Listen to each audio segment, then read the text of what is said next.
नेता प्रतिपक्ष के रूप में आदरणीय श्री माता प्रसाद जी पांडे भी हमारे बीच में।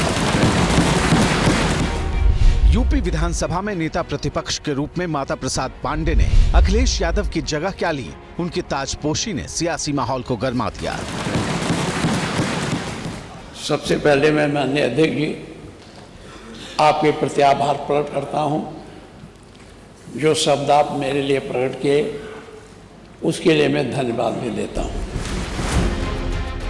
माता प्रसाद पांडे ब्राह्मण समाज से आते हैं, इसलिए समाजवादी पार्टी के विरोधी सवाल कर रहे हैं कि आखिर पिछड़े, दलित और अल्पसंख्यक यानी पीडीए की बात करने वाली पार्टी ये क्या कर रही है। सबसे ज्यादा चर्चा में है बीएसपी सुप्रीमो मायावती का ये सोशल मीडिया पोस्ट, जिसमें उन्होंने लिखा, सपा मुखिया ने लोकसभा चुनाव में खासकर संविधान बचाने की आड़ में यहां पीडीए को गुमराह करके उनका वोट तो जरूर ले लिया, लेकिन यूपी विधानसभा में प्रतिपक्ष का नेता बनाने में जो इनकी उपेक्षा की गई, ये भी सोचने की बात। ब्राह्मण और दलित समीकरण के दम पर मायावती की पार्टी ने इतिहास में बड़ी कामयाबियां दर्ज की हैं। यही वजह है कि विधानसभा में एक ब्राह्मण को विपक्ष का सबसे बड़ा चेहरा बनाने का अखिलेश का फैसला उन्हें सतर्क कर गया है। मायावती ने एक्स पर लिखा, सपा में एक जाति विशेष को छोड़कर बाकी पीडीए के लिए कोई जगह नहीं, ब्राह्मण समाज की तो कतई नहीं, क्योंकि सपा व भाजपा सरकार में जो इनका उत्पीड़न व उपेक्षा हुई है वो किसी से छिपा नहीं। वास्तव में इनका विकास और उत्थान केवल बीएसपी सरकार में ही हुआ, अतः ये लोग जरूर सावधान रहे। मायावती ने तो सिर्फ खबरदार भर किया था, लेकिन डिप्टी सीएम केशव प्रसाद मौर्य ने तो अखिलेश पर छुरा मारने तक का आरोप लगा दिया। श्री अखिलेश यादव जी की असलियत जनता के सामने आ गई। पीडीए मतलब बहुत बड़ा धोखा है। पीडीए के नाम पर गुमराह करके लोकसभा चुनाव में वोट लिए हैं, उस वर्ग से आने वाले नेता बहुत मायूस हैं। बड़े सपने संजोए हुए थे, चाचा भी सपने संजोए हुए थे, लेकिन अखिलेश यादव जी ने पीठ में छुरा भोंक दिया। इस बीच चर्चा में बीजेपी ओबीसी मोर्चा की प्रदेश कार्य समिति की बैठक भी रही, जिसकी शुरुआत पार्टी के प्रदेश अध्यक्ष भूपेंद्र चौधरी ने की।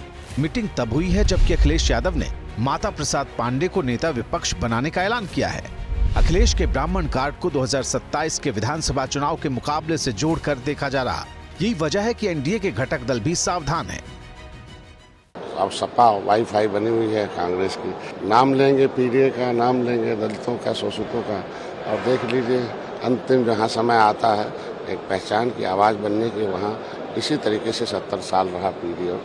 अब जो है पीडीए प्रमुख रूप से हम लोगों के साथ है, एनडीए के साथ है। इस बीच विधानसभा में अब मुख्य विपक्षी दल समाजवादी पार्टी का सीटिंग अरेंजमेंट भी बदल गया है। जहां पहले नेता विपक्ष के रूप में अखिलेश यादव और उनके साथ अवधेश प्रसाद बैठते थे, वहां अब दोनों के सांसद चुने जाने के बाद माता प्रसाद पांडे के साथ शिवपाल यादव नजर आ रहे। शिवपाल और माता प्रसाद पांडे का एक साथ इस सीट पर बैठना बड़े सियासी संकेत देने वाला है।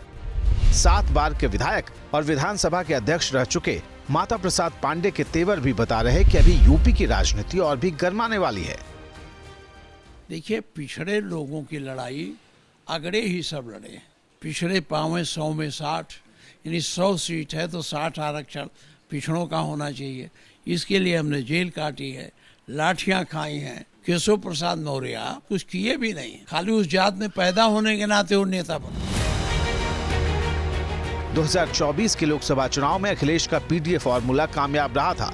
अब उससे भी एक कदम आगे बढ़कर समाजवादी पार्टी ने ब्राह्मण वोटरों को गोलबंद करने का जो कार्ड चला है, उसका असर दूर तक दिखाई दे सकता है।